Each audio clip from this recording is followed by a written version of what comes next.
What's going on, guys? Welcome back to the channel. So in this video we're going to be discussing the newest flanker in the Acqua di Gio line, Giorgio Armani's Acqua di Gio Parfum. Is this just the rebottling of a legend, or is there something different to offer here? Well, I guess we're just going to have to discuss that, aren't we? Stay tuned.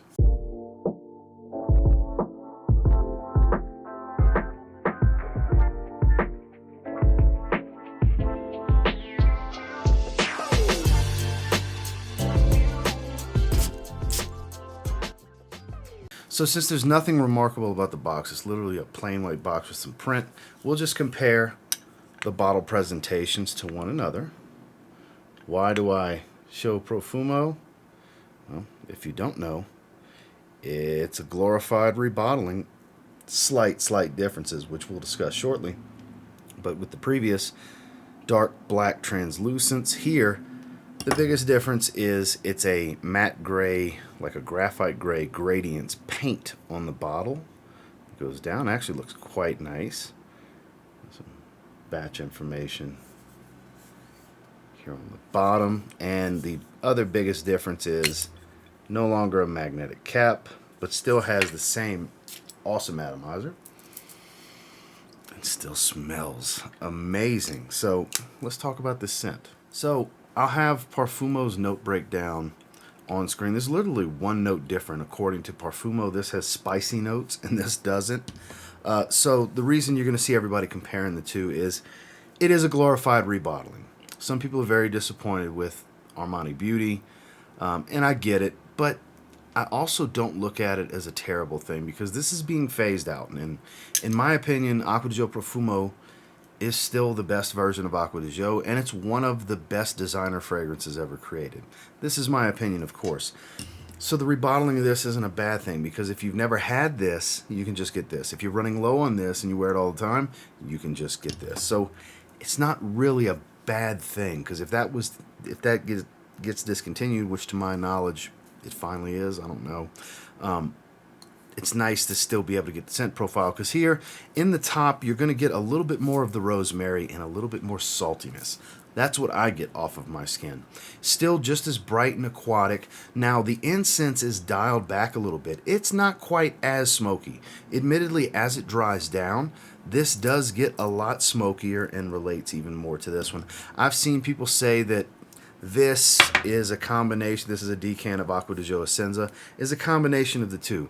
They share the same DNA. You can say it's a combination of every version of Acqua di Gio plus Profumo, because Profumo is the only one with incense.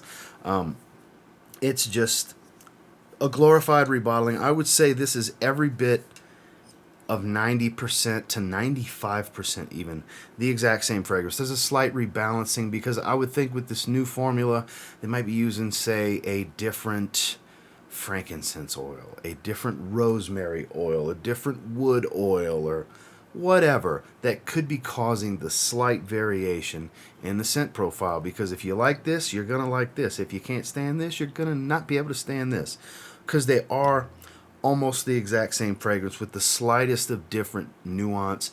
Out in the air, no one is going to be able to tell the difference. It still smells incredible. It's aquatic, green and spiced. It's not as earthy. I find I did get a little bit more patchouli out of this one than I do this one, but I still get a green nuance. But I attribute that to that green spiciness of the rosemary. And like I said, they both have the incense. It's the same fragrance. This is so good, though. I am not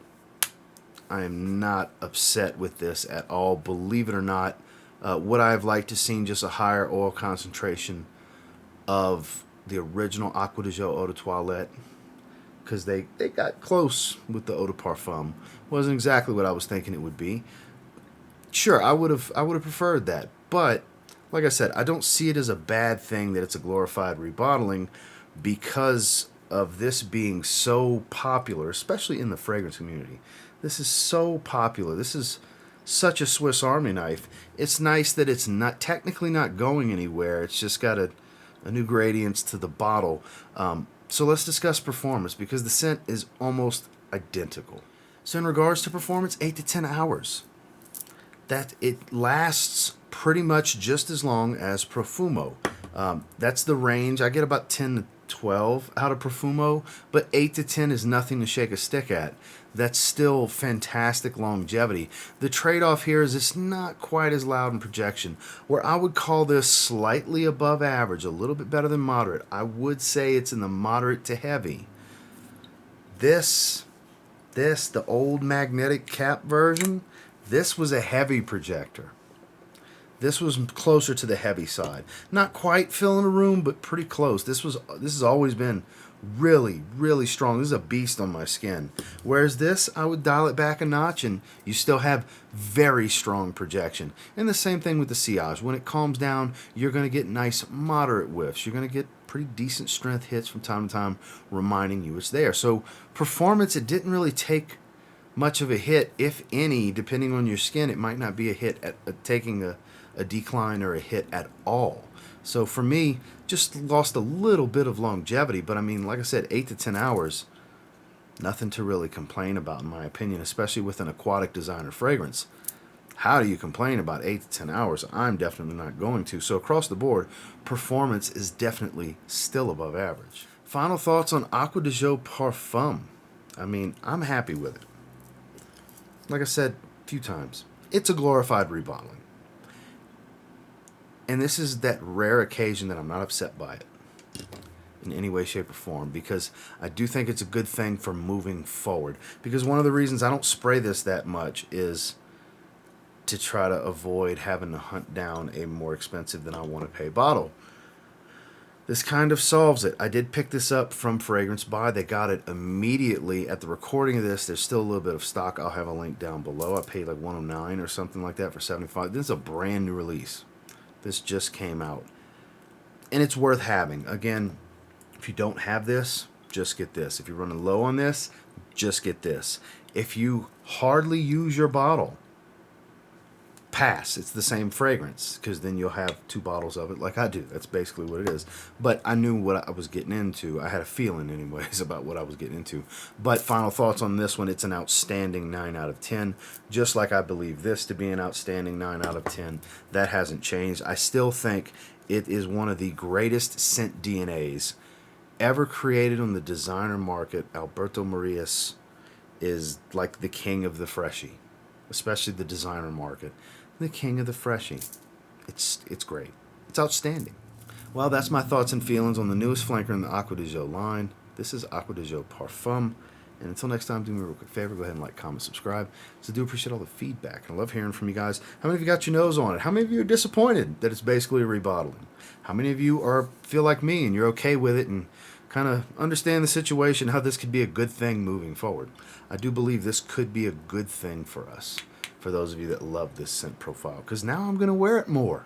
That's one of the reasons I don't wear it that much, is I was trying to be scarce, because this is an older kind of grail bottle of this fragrance. It's the magnetic cap that's a beast. Now I can save this one for evening, special occasions, cooler weather, and I can wear this one. So that's a good thing. And until next time, I will say, if you get your hands on Acqua di Gio Parfum and you give it a spray now, pretty confident you'll thank me later. This smells great. Have a good one, guys.